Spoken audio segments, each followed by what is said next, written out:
day 2, half day. And each of you should have received a door prize ticket. And if not, we'll be handing those out. So we'll have a door prize drawing after the presentation. And right now they're distributing some of the handouts that will be used this morning. And once again, we welcome, Joe has some housekeeping information about the packets. So Joe, before we get started. Good morning, everyone. In your black folder, you're going to find some paperwork. The green is the participant profile. Go ahead and fill that out if you want. Of course, it's all voluntary, and all information there is voluntary. Actually, the green sheet is actually the statement of attendance. If you're seeking credits today, go ahead and fill that out and turn that in to me at the end of the conference so you can obtain your continuing education credits. And the blue sheet is a participant profile. It's a completely voluntary demographic form that you will also turn into me. It provides us grant monies to provide you affordable and wide-ranging array of continuing education, geriatric education, such as this. So you can please fill that out and return it to the main desk at the end of the conference today. Also included is a event DVD order form. If you'd like to see the video or the DVD tape or disc of today's and yesterday's conference, you can definitely order that. Also for a low cost, we also take cash today, or you can order to, you can just fill that out and use a credit card, or you can use an order form on our website. If you have any questions regarding any of these things, the DVD, person profile, or continuing education credits, go ahead and talk to me. On the form is our email address. If you have any questions in the future, I'll be more than happy and willing to answer any of those questions. Now, if you have not received a ticket for today's drawing, go ahead and raise your hand. I'll be coming to you and dropping you off and give you a ticket. So, thank you again for joining us today on this Friday. Thank you. Okay, thank you, Joe. And now it's my great pleasure to introduce Pat Bohse, President of Bohse & Associates, a management consulting firm based in New Jersey since 1989, helps organizations change the world. Pat serves on the board of directors for the National Association of Nutrition and Aging Services Programs in Washington, D.C. She is also nationally recognized speaker and a member of the National Speakers Association. Pat is the Association Manager for New Jersey Area Agencies on Aging Associations. She is also an adjunct professor for Farley Dickinson University in Teaneck, New Jersey. Her latest success includes the successful launch of the weekly internet radio show, Not-for-Profit Exchange. This show can be heard every Tuesday, 4 to 4:30 Eastern Time, and it gives us a website, blogtalkradio.com, Not-for-Profit Exchange. Pat is a catalyst for change and a champion for effectiveness, whether in individuals or across organizations. At the core of all Pat's interactions with clients is her commitment to build her community. Her dedication to helping others is exemplified by her ongoing work with not-for-profit organizations. This experience includes providing consulting services related to board development, strategic planning, team building, fundraising, marketing, and volunteerism. Help me in joining Pat this morning. Thank you. So I got to meet half of you yesterday at the workshop as far as fundraising. So the most important two topics that I love to talk about is fundraising and also grant writing. And usually when I talk about grant writing, people get really nervous because they hate doing it. We just solved the problem here on the valuation process, and we'll talk about it. But before I do that, I wanted to give you some other ideas of what's going to happen today. I remember that yesterday we didn't talk about the little ducks up here, so I'm going to share with you how we raise money by those little ducks before we get started. And then we're going to be giving away, besides the door prize that Lisa has for you, Delivery Concepts has sponsored me to be here, but they also are giving away $25 as a door prize. So they'll pick your number and hopefully you'll win the $25. And I won't tell anybody if you don't. So okay? And then the last thing is because grant writing becomes complicated in some respects, I'm providing you with a certificate to the winner to review a grant for you within the next year. So if you're writing a grant, I'd be more than happy to review it and critique it and give you my comments. So you'll get a certificate to be in touch with us. Plus you'll get a book, and this is said affectionately, Grant Writing for Dummies. It's a really good book. I mean, when I read it, I don't like the title, of course, but it's really chock full of really good tips. So we'll be giving that away at the end. So with that said, I want to just explain these guys. So who would ever think that you could raise money by just having these as your props? How these were used in one of our not-for-profits in New Jersey is that it was in a kind of rural community and has a lake. And so what they would do is sell one of these to a person for $5. They would be numbered, and then all of the ducks go in the water at the same time. And whoever makes it to the finish line first is the winner.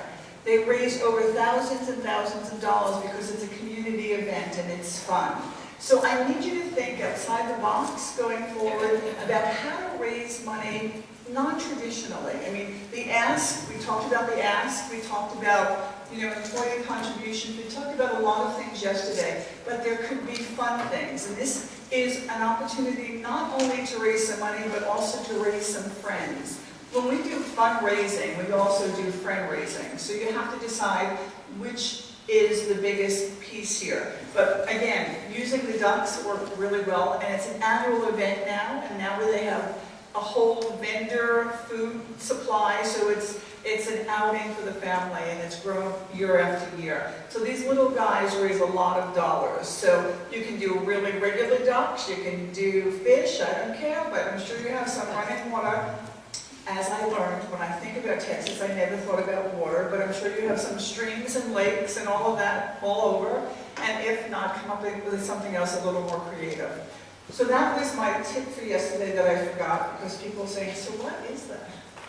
Now you have 3 handouts. You have a copy of the PowerPoint presentation so that you don't have to write feverishly all the things that are up there. And then there's 2 other handouts. One is called the Doors of Opportunity, and we're going to talk a little more about that, but I just thought that we would give it to you on one sheet. This is something we've created over the years. So when we talk about fundraising or grant writing, going through those doors of opportunity are open to you. As we spoke yesterday, about $312 billion is given to not-for-profits every year on the private side, not on the public side. That's much more on the public side. And at least 85% of that money comes from individuals. So I need you to start thinking in regards to not just writing those grants, because grants are not free. You have to do a lot of work after you get the grant in order to justify the expense. But fundraising, especially with individuals, is unrestricted money that you can use for match or other things that you need in your program that you can't seem to get anyplace else. And the other list, and again, we'll go over it, but I just want to explain it to you, is what we call the essential file documents. So if you have all of this information up to date in one place, available at all times, because you never know who's going to knock on your door, you're in pretty good shape. Whether you're writing a grant or just talking to the public about what your needs are. Because in many cases, people are going to say, so can I have a copy of your 501c3 certificate from the IRS to make sure that you're legitimate? Who's on your board of directors? And when we do a program called Extreme Makeovers, when we go into agencies and we kind of look at how they're doing business and we help them make new opportunities. One of the problems we see is when we go in their files, the material is so old that it doesn't tell the story of who you are today. So the essential document file keeps you honest. So if those files were up to date in one place and available, that's half the battle, even in grant writing, because most of this information is being requested for you to submit with every grant that you absolutely send out. So without any further ado, again, I'm going to keep reiterating this. I believe that when we either write grants or fundraise, that you have to change your mindset as far as the ask.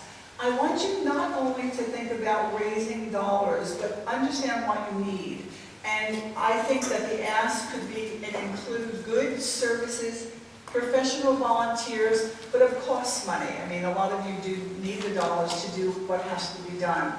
An example is I'm working with a huge food company called AFI in New Jersey, and I'm not asking them for money, but I'm asking them for all of my paper goods and all of my cleaning supplies and all of my garbage bags, which we use a lot of, and if I put a value on that, it comes to about $5,000 a year. I would never get a $5,000 contribution from this company, but I'll get the goods because that's what they have. The other one that you might want to think about is I work with a local community college. We put out catalogs 3 times a year of all of our classes at SCAN, Social Community Activity Network. We took senior citizen out of there. So I'm kind of living up to Jeff White's goal and objectives. And they print 3,000 copies 3 times, so it's 9,000 copies of a 40-page catalog. The value of that is $10,000. I couldn't afford to do that or pay for that if I didn't get that in-kind donation. So please think about the ask, not just of money. Does that make sense? Cool. So probably the hardest piece of grant writing is grant researching. To find out who has the money, do you match with them? Do you have the same cause and objective as the people that you're seeking money from? There is thousands and thousands of foundations and corporate foundations out there that want to help not-for-profits. But in order to do that, you have to find the right people to ask at the right time and the right money. So when we talk about researching funders, these are the kinds of things that you have to look at, because you can spend the rest of your life researching funders, I have to tell you. And if you are not more specific about what your needs are, you won't find the good match. Does that make sense? So when we are looking, and I did tell you that we did some research for Texas and aging, and we came up with 37 funders who might be potentially interested in your programs, but we were able to do it because we knew the right words to ask. So when we talk about target population, you're talking about seniors in most cases. Some of you might be talking about intergenerational programs, so don't forget that. Some of you might come from multi-purpose agencies, so depending on what you're looking for the funders for, you need to target that. A geographic focus. I did speak to a gentleman, I don't see him here today, but it is recommended that when you start looking for funds, you look locally first. And then after you look local, then you would go probably into your county, into your state, into the federal government dollars. So really starting at home is important because they would probably know you the best. And then as you expand your search, you might find partners or people who are interested in what you want to get funded. What kind of support do you want? So just don't say, please just give me money, because they're going to say, I don't think so. So the support has to be, maybe it could be programmatic. It could also be a capital campaign. I just spoke to someone in the back who's in the middle of it, or almost at the end of a capital campaign. And she told me that whenever she walks into the room, everyone walks away because she's been asking so much. But there's funders out there that will come in at the end of a capital campaign to help close the deal, so to speak. So what kind of support are you looking for? Are you looking for additional meals? I mean, you might get funded for lunch, but if your population really needs a second meal, can you justify that, whether it's breakfast or dinner or something like that, weekend services? I've always been amazed. I've been in this field for 35 years, and traditionally we always fed people 5 days a week, so my question is, so what do they do on the weekends? You know, and we know, you know as well as I, they save their milk and their bread and a piece of whatever they have for the weekends from the meals that you deliver. Well, they might skip a meal and have it on the weekend. So who pays, or how can you get some of those additional meals? Grant range. It's really important that you become respectful of the grantor.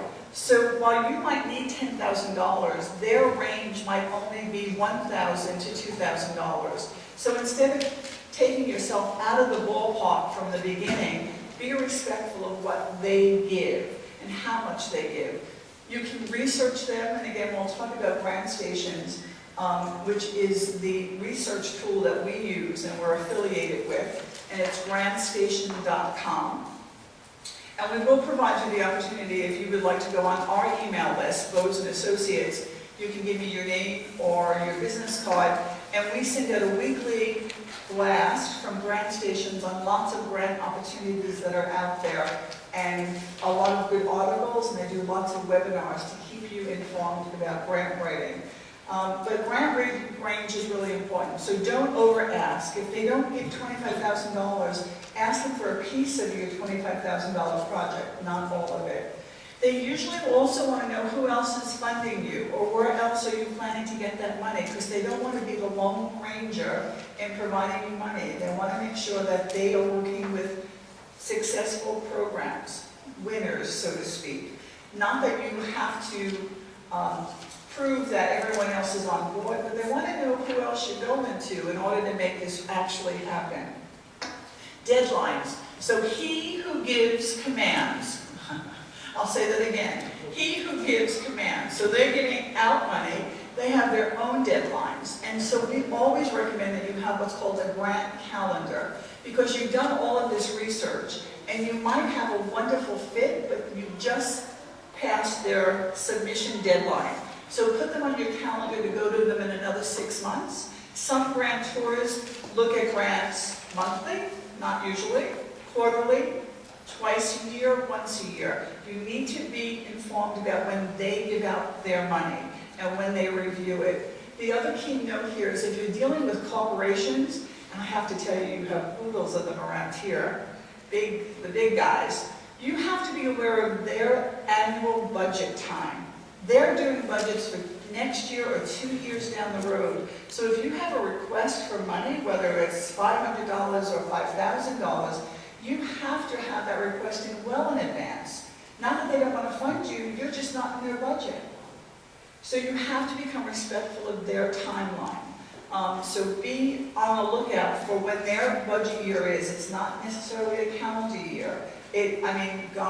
Federal is October to September. State, I don't know, in New Jersey it's July to June. So there's all these fiscal years out there. So you really need to be conscious of who you're asking money from and when do they make their decisions and what's their year. And be there at their table in advance so that they can help you. Field of interest, they will tell you what they're interested in funding. So if they're into children, please turn the page and don't waste any more time with them, because they're not going to fund seniors. So you have to become really very savvy at what to look for. And this is part of the research piece. And then the last is list of their trustees. Because people give to people. We talked about this yesterday. A big corporation and a foundation is still people making those decisions. It's not a computer. And so therefore, if you have a list of their board of directors, your board of directors might know some of those people. They might make that phone call saying, guess what, we're going to submit a proposal to you. Can you, give it some tender loving care going through your process. But again, understanding people give to people. Any questions on that? Does all of that make sense? So research is really good. There's two major there's a bunch of them out there, I should say. But the two that are nationwide are the Foundation Center, and some of you might use that. This is a subscription service. You can probably go to your local main libraries and get it for free. Grant Stations, again, is a subscription. We talked yesterday about TechSoup. TechSoup is affiliated with Grant Stations. TechSoup is a free group that you should all join because it gives away technology. It gives away hardware and software, but you have to be a member. And so once or twice or 3 times a year, they partner with Grant Stations and they give out subscriptions at $99. This year, September 24th and September 25th, TechSoup will run their special for Grant Stations at $99 to become a member of Grant Stations and be able to use their research tool. So then you'll have the luxury of researching grants in your pajamas at home, because you'll have access. Not that you want to do that, but oh well.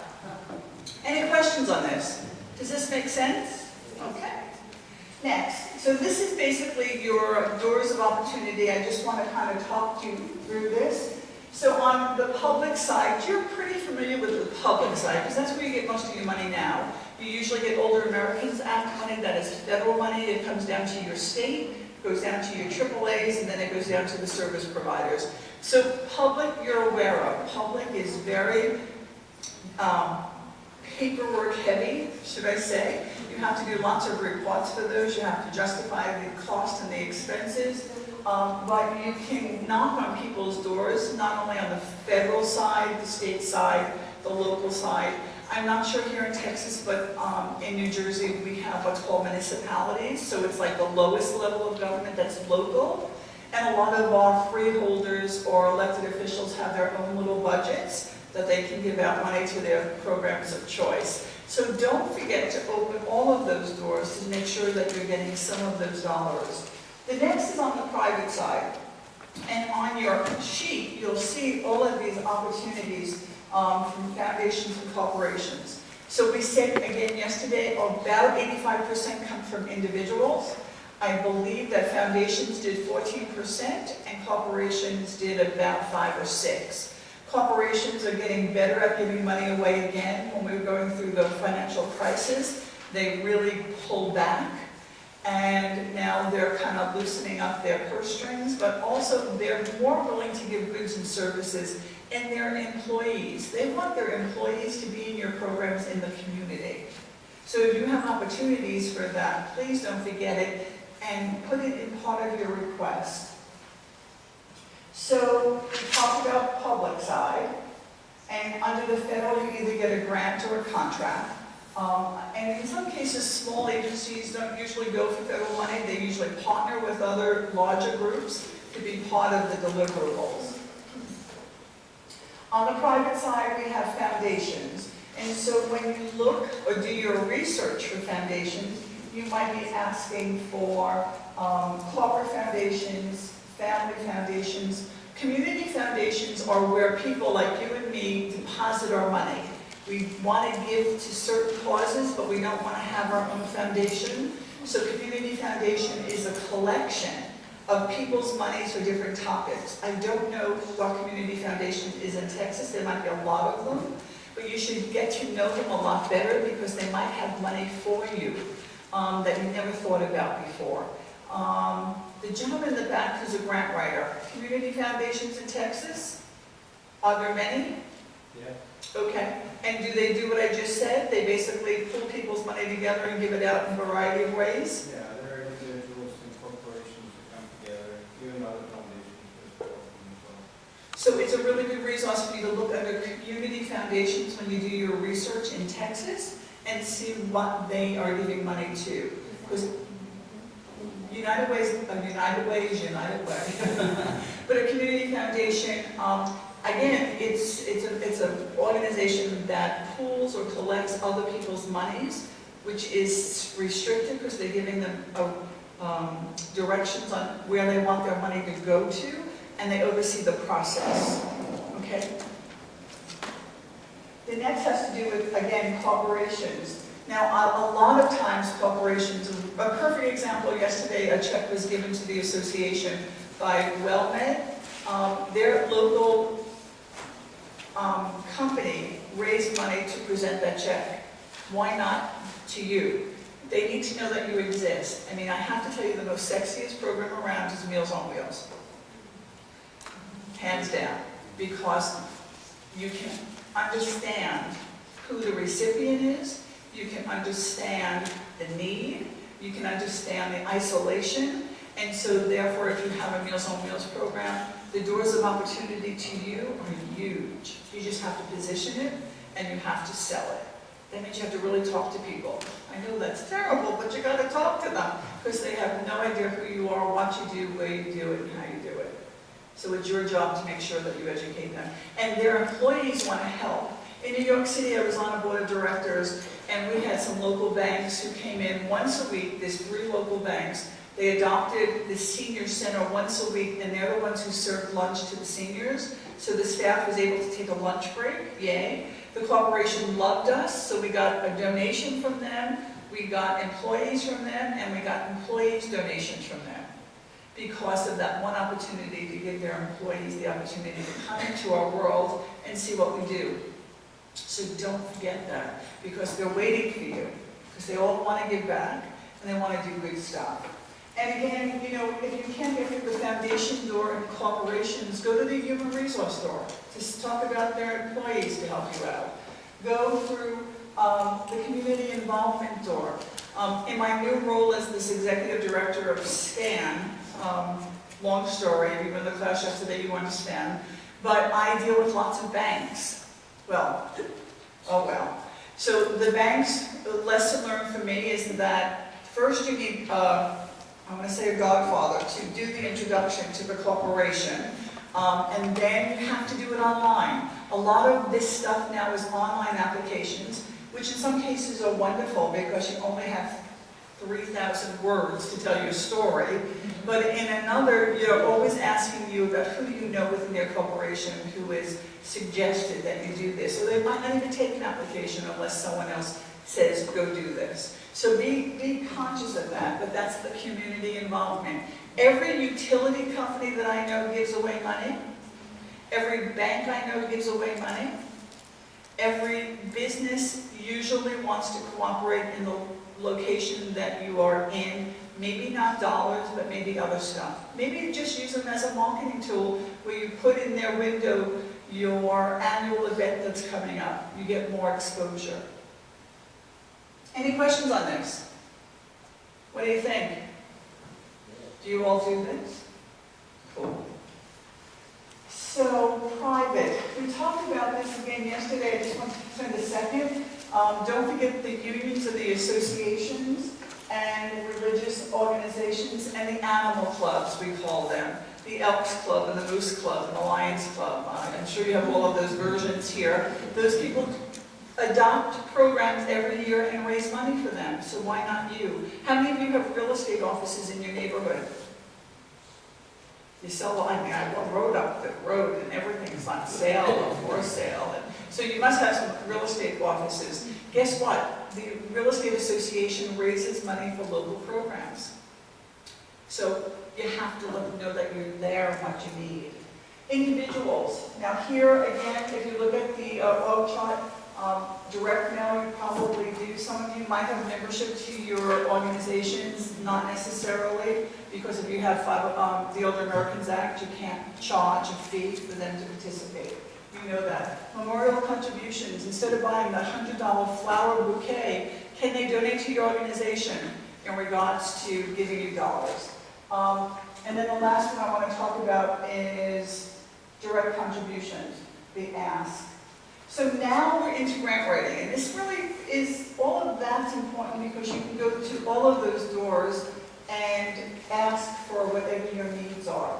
So this is the getting ready piece. So grant writing is not necessarily something that you go sit down in a dark room and write a grant. We used to do that, you know. And after we wrote this fabulous grant and it got funded, you weren't able to deliver because you didn't talk to anybody about what does it take to do this. So we don't want you to be in that dark room all by yourself anymore, but we need you to get ready. In order to get ready, you have to assess the agency's readiness. That means from the board of directors to volunteers to staff. Your competition is really important. Who else is going for this money? Now, as far as looking up your competition, you might have some local agencies. If you go to what's called GuideStar, G-U-I-D-E star, S-T-A-R.com, you can look up anybody's 990 report. Do you know what a 990 is? It's like their tax return. On their 990, they have to tell the IRS how much money they got in, who they got it from, and how technically they've used it as far as not necessarily in categories, but for grants and stuff. So you would want to know who gave the money because those are the people that you might go after too. How many of you go around and collect people's brochures and see who funds them? How many of you look at their annual report to see who gives the money? Because those are potential funders for your program too. So please don't forget to look at that. The competition, and then the documents, and this is the boilerplate file. We gave you the list. I don't want to spend a lot of time on it because I do know that we are limited. But here is some of the things that should be in your file, up to date, reflecting who you are, what you do, how you do it, when you do it. Your mission statement. Do you have a strategic plan?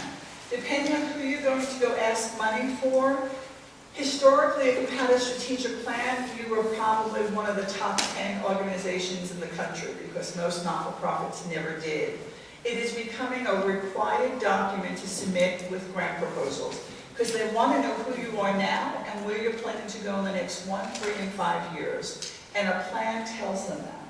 And a plan doesn't have to be a big document. It could be 3 pages. But it really says that your organization has sat down and planned your future. And it's a plan, so you can change a plan. If you don't go that direction, so be it. Just make the changes. The other is an organizational chart. How many of you have org charts? Organizational charts. So an organizational chart shows you from the board of directors to the executive director to the program staff what that looks like. If you're from government, you still have an org chart. Who is the office that what's the county's name or the municipality, and who do you report to, and showing that whole piece. So there should be org charts. I usually recommend 2. One is the big picture overall piece for organizations, and specifically one for your program. Because I want to know how your program operates, not necessarily the whole big thing. I just want to know where you fit in the big picture, but I want to know the chain of command that's going on within your program. The next has to do with key staff and resumes. Some of you have been in your jobs for a really long time, yes? And you've gained some new skills, you've gotten more training, and your old resumes don't reflect that. So update those resumes so that you can use them. And also list all of the associations that you belong to, because in the big picture, that's a lot of additional credit you would get from a grantor because you have bigger exposure. Job descriptions, and that we're talking about more so for the project versus overall. Profile on present services, you might have a brochure. I've seen a couple of those. I've seen a whole bunch that are really ugly. And when I say ugly, it's not that they're in black and white or basic, because that's fine. But people have taken the back and scribbled out the zip code or the area code if that's changed on your phone number and stuff. Please don't do that. That's just really disrespectful for anyone who's reading it. And if you don't have it proofread, we've caught lots of typos. That's the stuff that you don't want. You don't want to put that picture out there. The next has to do with who are you serving and who are you collaborating with and who gives you support. Again, funders want to know who else is supporting your organization because they want to be with winners. Does that make sense? If there's been bad press about you, and that we see it all the time about not-for-profits, don't ignore it. Don't not tell them what happened.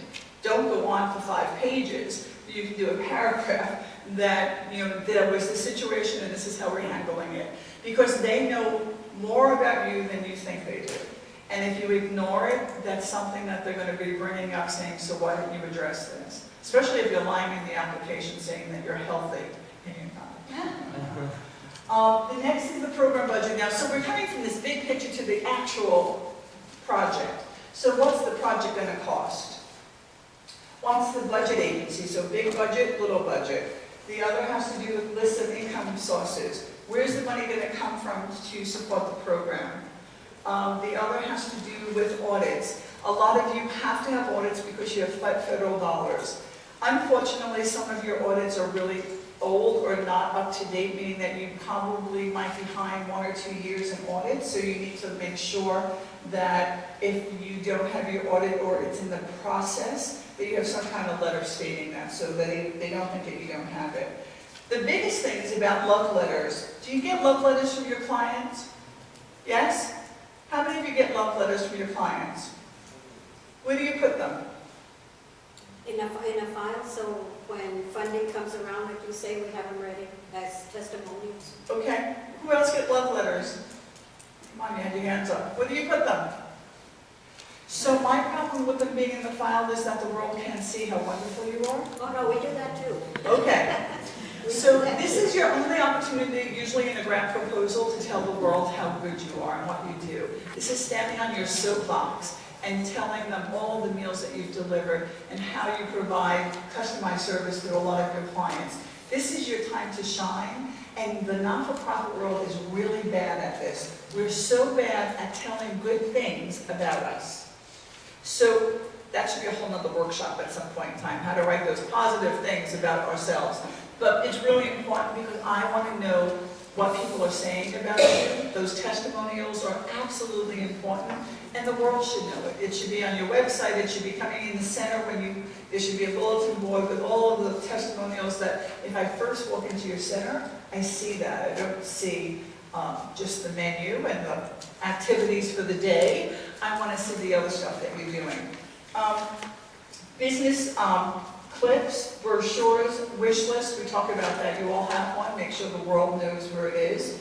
And other requested documents from the funder are really important, especially if you have to have an ADA plan.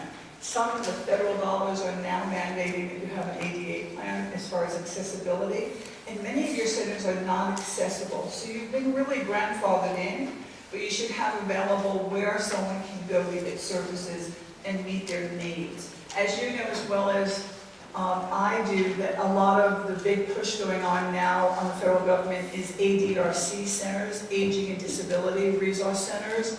In New Jersey, we are 100% ADRC centers.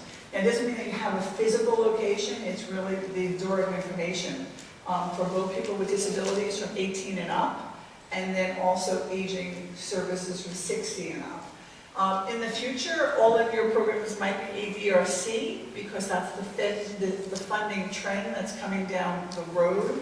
The other thing I want to say is that I don't think that you ever realize how valuable you are in this whole aging network. Not only with ADRC centers, but we're also looking at the Affordable Care Act. I need you to start thinking about what you do to help keep people in the community and safely at home. In the future, you can be perceived as the prevention network for people to stay mentally and physically healthy, and you can get paid for that. From both hospitals, from federal government incentives, from CMA, Medicare, but you have to start thinking and positioning yourself like that, because that's where the money's going to be in the future. I think every hospital in the world is now some kind of conglomerate, that every doctor who is affiliated is part of the hospital network.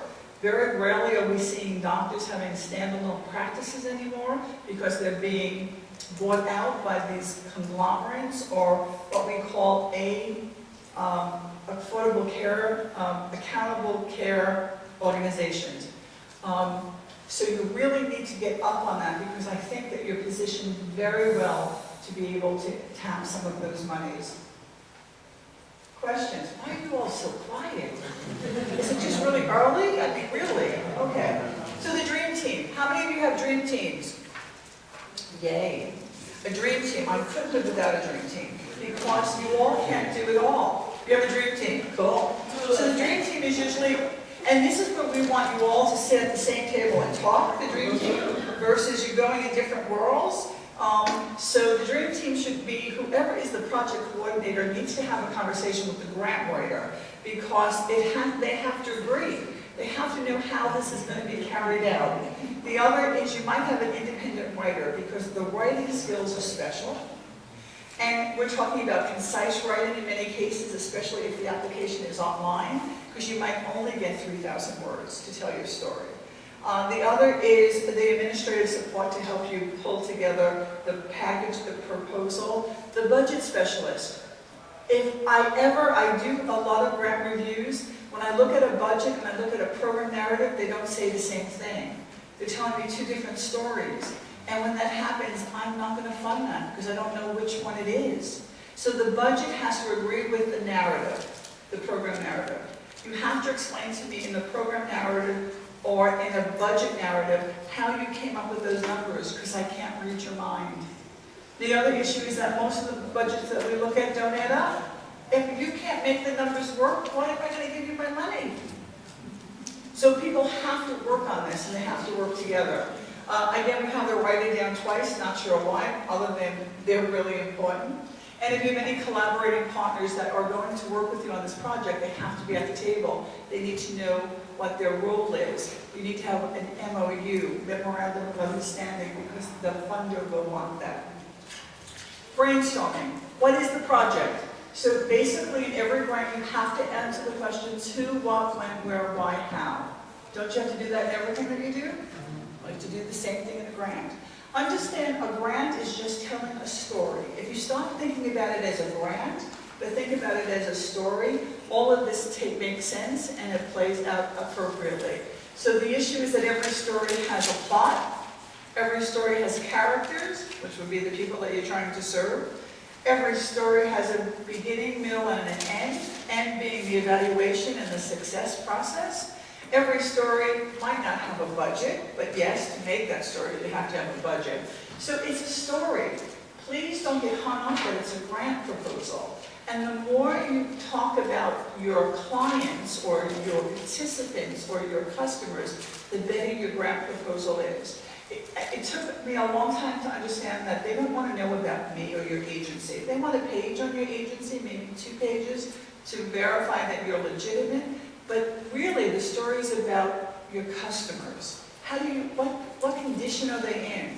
How will this make their lives better? How will this serve the general good of the population? That's what goes into grants. Does that make sense? Okay. So the other piece here is that after you have your dream team and you do your brainstorming, usually in a grant proposal there's an executive summary, and that's what a grantor looks at. It's probably 2 pages at the beginning of the grant. They're going to give it a once-over. They get thousands of applications, guys. So really need to understand that this is important stuff. They want to know, on 2 pages what your grant proposal is talking about. The next is, this is my personal formula for success, and it's budget, narrative, staffing makes a great proposal. So the budget piece, the narrative, meaning explaining the project, the staffing that's going to carry it out, and it becomes a win-win. I'm not going to spend a lot of time on this, but budget is really important that you have to tell me how you got those numbers. If you don't tell me, then you're leaving it to my discretion and it will never work out. Especially when you're doing payroll or personnel, it's not just the salary, it's also the fringe that goes in those packages. Because if you don't put the fringe in the package, you're already 25% to 35% under budget. All right?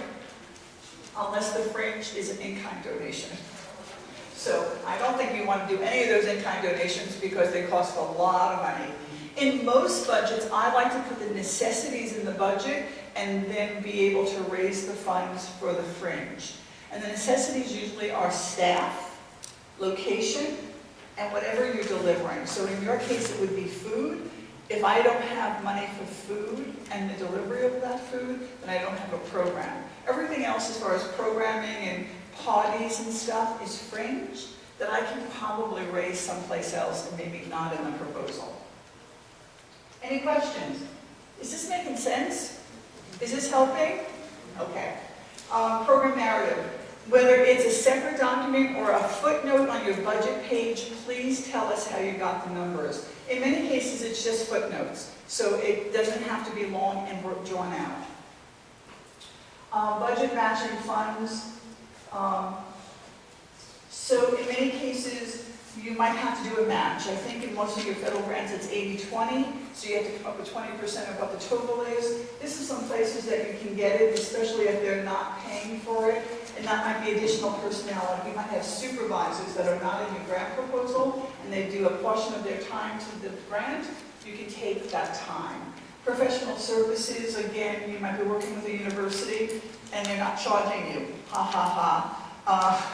I haven't met many universities that don't, but some of them do give away a lot of services, and have them come up with a cost for that. Space and utilities, volunteer hours, huge, because most of you have volunteers. I think the average hourly reimbursement rate for volunteers in New Jersey is $25 an hour. So for every hour that we suggest that a volunteer is working on the project, I can value it at $25. So find out what Texas rate is, and you can have probably just found a little gold line because you have lots of volunteers. In the proposal, again, most of this is all of the stuff we've already talked about, the introduction. Now, understand in the proposal, this might be the end piece. I hate when they ask you at the end, because I like to build I like the stepstones so that you understand who we are before you look at the project. But these are the questions that they asked you. We went through this all, so you all have this done. It's up to date, it's in your file, it's available on your computer so you can cut and paste. Yes? Cool. Problem statement, again, this is what you need the money for, or why you need the money, not necessarily why. Describe a specific problem. Let's talk about hunger. I mean, as far as food, insufficiencies in the United States, or it's huge, especially for seniors. I mean, again, the demographics are there, the research is there. That's what you have to put together. But tell them why you're asking for this money. The other is client's input. Sometimes we don't include this in draft proposals, but it's really important. If you're ever asked to go to a funder to make a presentation, I really recommend that you bring a client with you, or a senior, or a customer, whatever you call them, because they'll close the deal for you. Because when we talk to people, we're talking to people. And usually those kinds of presentations pull at their heartstrings, and that's what people fund. People fund people. Project goals, what are you going to accomplish, and what's the timetable? We got a small grant to do financial literacy. I have to tell you, we are behind in our deliverables, and I just got one of those lovely letters from the funder saying, we're going to come for a site visit. So I'm sitting here in fabulous Texas saying, so how are we going to pull this one off? And the bottom line is, I might need to give back the money, because I've not been able to. It's not been the priority because we've had so many other issues. If they don't give me an extension, I'll have to give them back their money and apologize. And that's what happens. But you have to do what you say you're going to do when you're going to do it. This is program objectives, goals and objectives. It's not something that comes easy to me, because I have to tell you, I'm a big picture person. I'm a Leo. You know what that means. And then I am what's called a DS in the world of personality styles. So I'm dominant and an influencer. And so I love closing deals. I hate delivering them. I hate the little pieces. I hate that final report. So that's why I have fabulous staff who surround me to get that stuff done. But here, so in the objectives, you need to be specific. You need to be immediate. They have to be measurable, practical, logical, and they have to be evaluated. Whether you're using a university for the evaluation process, or you're building it in that you're going to be saying that your success is that we're going to deliver 1,000 additional meals. Again, describe the outcomes. Outcomes is the, you know, it's been around forever, so it's not a new concept, but outcomes is what you are looking for. And in many cases, some of the outcomes that we talk about, we can't measure, because we're not tracking our seniors. We're not collecting the data that's really important for you to understand when they started your program, how healthy or unhealthy were they, and because of your program, they're much more healthier. And until we do that, very hard to collect some of the data that foundations are looking for, other than a meal count. We can do that pretty well because we have people signing in every day. But we need to measure how it's affected them. And the other thing that's really important, it's not just bread alone. The socialization that goes on in your centers keeps your center participants healthy. And I don't think that we ever express that enough. It's not just the food. If they don't come, your centers give them a reason to get up every morning, to get dressed, to get out of the house, to go meet with their friends, break bread with them, and be able to stay mentally and physically active. And that's the picture. I mean, again, we were affected by Sandy 8 months ago, and we live by the water, so a lot of our seniors lost their homes. We were closed for 8 days. A mall was closed for 8 days. I couldn't believe it, but we were closed for 8 days. I didn't know who would be coming back. All the seniors came back when we were open. And they were dirty, and they were tired because they had no waters and electricities for 8 days or more. and they just wanted to be with their friends. They wanted a hot cup of coffee, they wanted to be in their little community, which is their class, they wanted to tell their story, and they needed a hug. And that's what you do.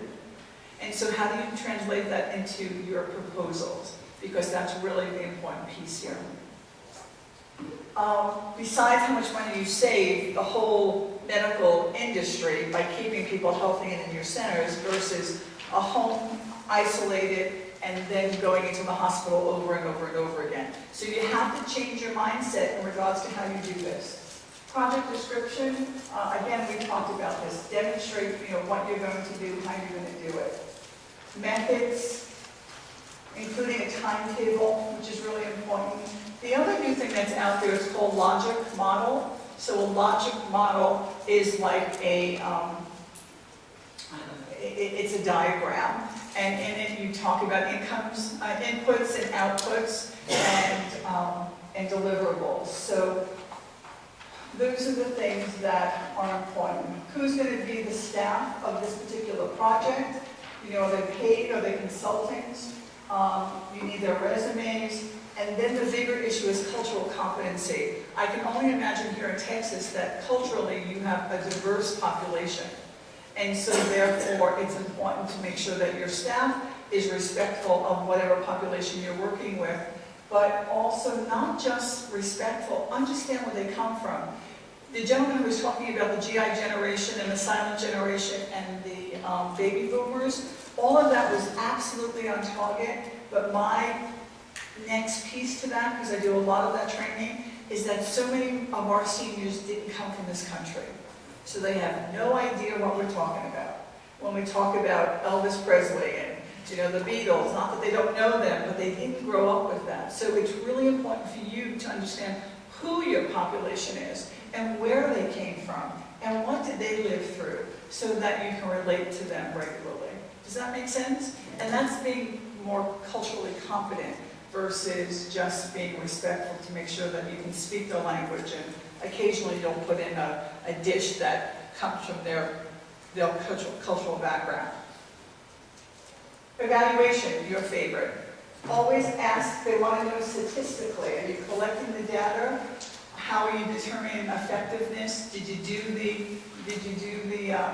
interviews? Did you do surveys? So what we were talking, and your name is? Mark is doing a grant proposal right now, and it's a federal proposal, I'm under the impression, and he was assigned to do the evaluation piece, and so he is grunting over here because of how do you evaluate this? So I said, are you using an external evaluator? In most of the big grants, you usually hire someone to do the evaluation. And he said, yes. I said, so just give them a call and tell them to answer the questions for you, because that's what they do. It's a university. They do it regularly. So let them give you the information to submit into the proposal, because they have to deliver that. So understand that you don't have to sit in those dark rooms alone and research and think about that.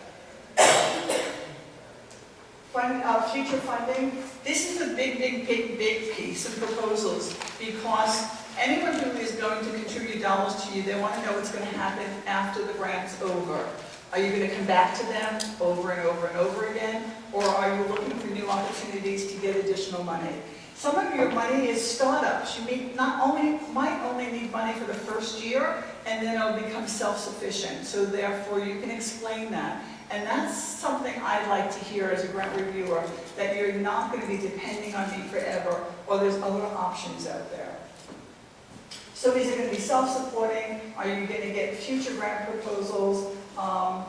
Is the board of directors taking on the obligation to raise money? Now, I don't want to laugh out loud, but that is their role to help fund your programs. Appealing proposals are great, tell great stories. They have great writing skills, which are organized, concise, good paragraphs, and adhere to the number of pages that the funder is requesting. So when you get an application, they'll tell you everything that you need to know. They're going to tell you that they don't want more than 5 pages or 10 pages, that they want it to be double spaced, that they want 1-inch margins around so they can write their notes on it. Whatever the instructions are, I need you to absolutely follow that. In many cases, depending on the funder, they'll have what's called a bidders conference, whether it's a conference call or in person. Some of them are mandatory, some of them you just always want to be at because that's when they tell you the secrets that you need to know in order to submit a good proposal. An appealing proposal is not redundant. If you said it once, you don't have to say the same thing 3 times because you think you have to fill up the space. Just say it once. If you only have 3 pages of good information, that's what you should be submitting. Don't say it over and over again. Employs good format, good grammar, good punctuation. Please have someone read your proposal who is not from your world. A significant other, a friend outside the industry, because they'll pick up things and they'll tell you, I don't understand this. And if they don't understand it, the grantor reading it will not understand it. So please, you can make those adjustments quickly.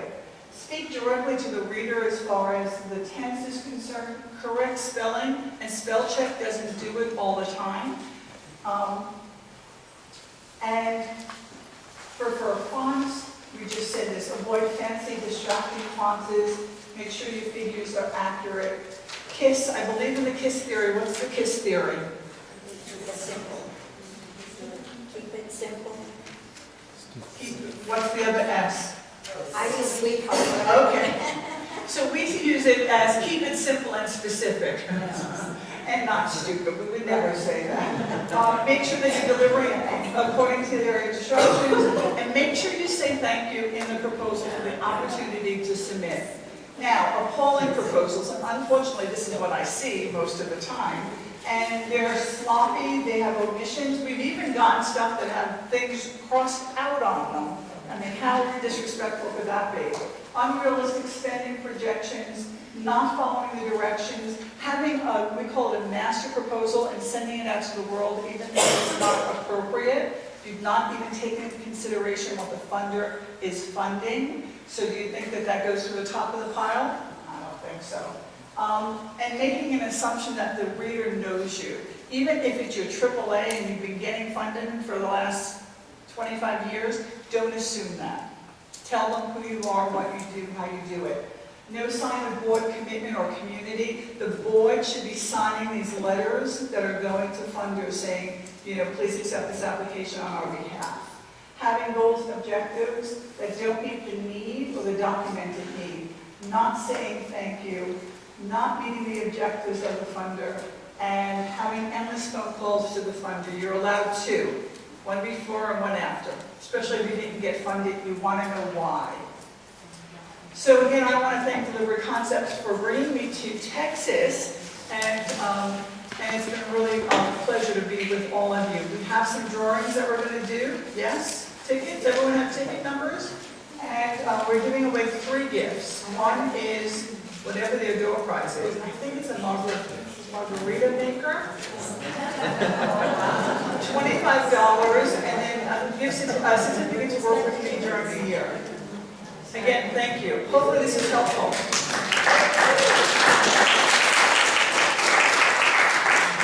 So the last thing, all the numbers are coming in because I am on the board of directors of NAAS. We're really hoping that you come to our conference, which will be in San Antonio on May 28th.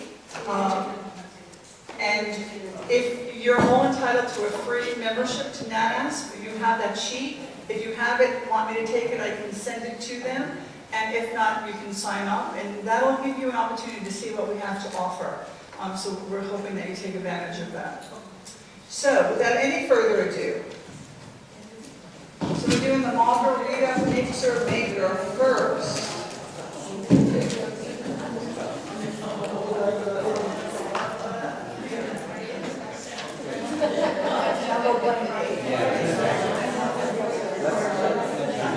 Okay. You don't win. I'm not sure I should bring it back. Okay, here we go.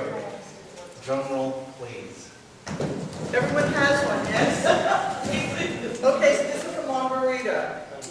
Oh, God. The number is 123793. 123793.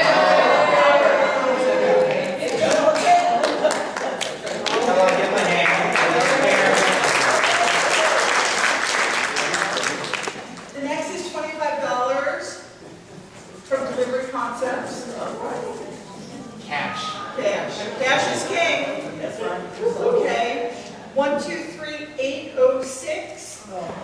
Yay! And the last one is grant writing for dummies, no, it's not affectionately said. And in there is just a certificate that you can get in touch with us during the year if you want us to critique a grant for you. 123789. 123789.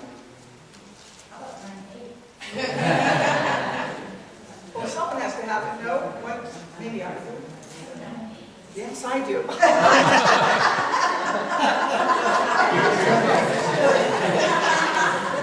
That was cute. That was really cute. 123779. Cool. All right.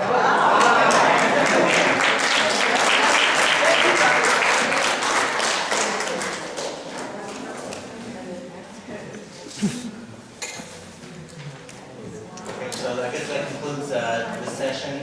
We're going to start promptly on the continuing session either in room 104 or 105. We're supposed to start a little bit late today, about 15 minutes. 15 minutes, so everything will be, as far as until the break, the first break will be 15 minutes delayed. So go ahead and proceed to your next sessions. And once you get there and get settled in, we'll start promptly. Thank you. And a big thanks, please, for Pat and